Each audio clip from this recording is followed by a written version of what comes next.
আম্মা, আপনাদের জন্য চা বানাই নিয়ে আসবো? চা? তোরাতে এক গ্লাস পানি আমি খামু না।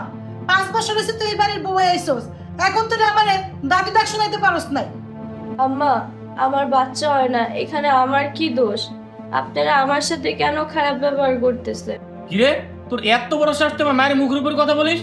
5 বছর হয়েছে আমার সাথে তোর বিয়ে হয়েছে, একটা সন্তান দিতে পারস না, আবার বড় বড় কথা বলস। তুই আর বেশি কথা বলে কিন্তু কালকে আমি একটা বিয়ে করে চলে আসবো। জায়গা থেকে সর। আসসালামু আলাইকুম। ওয়ালাইকুম আসসালাম। মা, আমি গেলাম।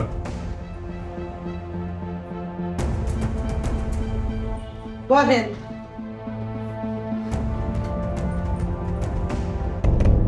গেমসে জামাই রে দেখলাম আমার মেয়ের সাথে রাগারাগি করতেছে, কোনো সমস্যা? সমস্যা মানে? সমস্যার কোনো শেষ আছে? একটা বান জামাইয়ারা আমার পোলা কান্দে ঝুলাইয়া দিছেন। আইসেন ভালো হইছে, আপনার মেয়ে আপনি লিয়ে যান, আমার পোলা আমি আবার বিয়া করাবো।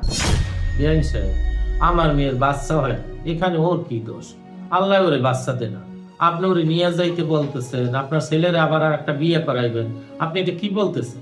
আমি যা বলছি ঠিকই বলছি। আপনার মেয়ে আপনি নিয়ে যান, আমার পোলা আমি আবার বিয়া করাবো।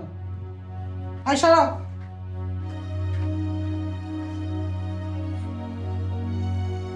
বাবা, আমার বাচ্চা হয় না, এখানে আমার কি দোষ? আমার বাচ্চা হয় না, এই জন্য তারা সবসময় আমাকে কথা শোনায়, আমাকে বাঞ্ঝা বলে। আমি সংসারে সারা দিন কাজ করি, তারপরও তাদের মন পাই না। এখন বলতেছে তাদের ছেলেকে আরেকটা বিয়ে করাবে। আল্লাহ, আমার কপালে এত দুঃখ লেগছে কেন? আমি এখন কি করব বলো না বাবা। মা, এই সমাজে ছেলেদের সমস্যার জন্য যদি বাচ্চা না হয় তাতে কোনো সমস্যা হয় না, মেয়েদের সন্তান না হইলেই এই সমাজে তার কোনো দাম নেই। বাবা, এখনই তারা আমাকে বাড়ি থেকে বের করে দিতে চায়। অন্য একটা মেয়েকে যদি তারা ছেলের বউ করে আনে, তখন ওই মেয়েই আমাকে বাসা থেকে বের করে দেবে। বাবা, আমি তোমাকে একটা কথা বললে তুমি আমার কথা রাখবা? কি কথা বল মা? বাবা, তারা যদি সত্যি সত্যি অন্য একটা মেয়েকে বিয়ে করে আনে, তাহলে তো আমি এই সংসার করতে পারবো না। তার থেকে ভালো আমার ছোট বোন পারুলকে সোহাগের সাথে বিয়ে দিয়ে দাও। আমরা দুই বোন মিলেমিশে একসাথে সংসার করব। কি বলো মা, এটা কি করে সম্ভব? বাবা, তুমি যদি আমার এই কথাটা না রাখো, তাহলে বাবা আমি কিন্তু সুসাইড করব। পারো, এখন আমি কি করব? তুই যদি পারো তোর বোনের সংসারটা বাঁচা। আচ্ছা ঠিক আছে বাবা, যদি আমি দুলাভাইয়ের বিয়া করলে আপুর সংসারটা বাঁচে, তাহলে তুমি তাদের সাথে কথা বলো। বেন সাহেব, বেন সাহেব একটু এদিকে আসেন। কি হয়েছে বলেন। বেন সাহেব, আপনি যেহেতু আপনার ছেলেকে অন্য কোথাও বিয়ে দিতেই চান, তার সাথে আমি বলি কি, আপনি যদি রাজি থাকেন আমার ওই ছোট মেয়েকে আপনার ছেলের সাথে আমি বিয়ে দিতে চাই। ওরা দুই বোন যদি মিলামিশা সংসার করতে পারে আমার কোনো সমস্যা নাই। আমার দরকার হচ্ছে বংশের প্রদীপ। আপনি যদি রাজি থাকেন তাহলে কালকে ওদেরকে বিয়া দিয়ে দিন। আচ্ছা ঠিক আছে বেন সাহেব।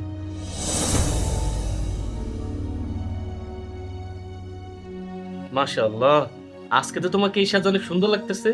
এতদিন তো তোমার আমি দেখতাম শালের চোখে, আজকে তোমাকে এই সাজে দেখে অনেক ভালো লাগতেছে। কি ব্যাপার, তুমি আবার আসছো না রুমে? তোমাকে দুধ দিতে আসছি। আচ্ছা ঠিক আছে, যাও বের হও। আমার না কেমন জানি লাগতেছে। এই যে দেখছো, শুরু হয়েছে নাটক। তুমি যদি নাটকই করো তাহলে ওর সাথে আমার বিয়ে দিছো কেন? আরে এই তো সত্যি পড়ে গেছে। মা, মা, এই দেখো তিশা পড়ে গেছে। কি হয়েছে রে? আরে নাটক শুরু করছে দেখছো? আরে বৌমা, কি হয়েছে? আরে বৌমা তো অজ্ঞান হয়ে গেছে, তাড়াতাড়ি হসপিটালে চল। চলো চলো চলো। উনি আপনার কে হয়? ম্যাম, ও তো আমার ওয়াইফ। খুশির খবর, আপনার ওয়াইফ 3 মাসের প্রেগনেন্ট। কি বলছেন ম্যাডাম? আমার ওয়াইফ প্রেগনেন্ট মানে? 5 বছর হলো আমি বিয়ে করছি, ওর বাচ্চা ভালো তো বানজা। আপনার রিপোর্টে কোথাও ভুল আছে?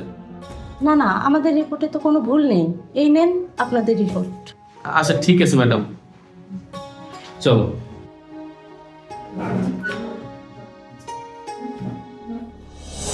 কি ব্যাপার, রহন তুই আসে না?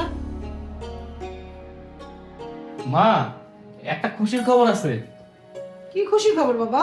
তুমি দাদি হতে যাচ্ছ, তিশা তো 3 মাসের প্রেগনেন্ট। কি 3 মাসের প্রেগনেন্ট? তাহলে তো এটা খুশিরই খবর। বড় বড় তাহলে মিষ্টি মুখ করাইতে হইব। আমি মিষ্টি নিয়ে আহি।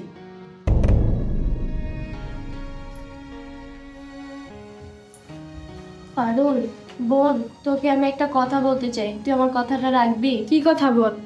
আমার সংসারে বাচ্চা কাচ্চা হয় না, এই জন্য তোকে আমি এ বাসার বউ করে নিয়ে আসছি। কিন্তু এখন তো আমি মা হব, প্লিজ তুই তোর দুলাভাইকে ডিভোর্স দিয়ে দে।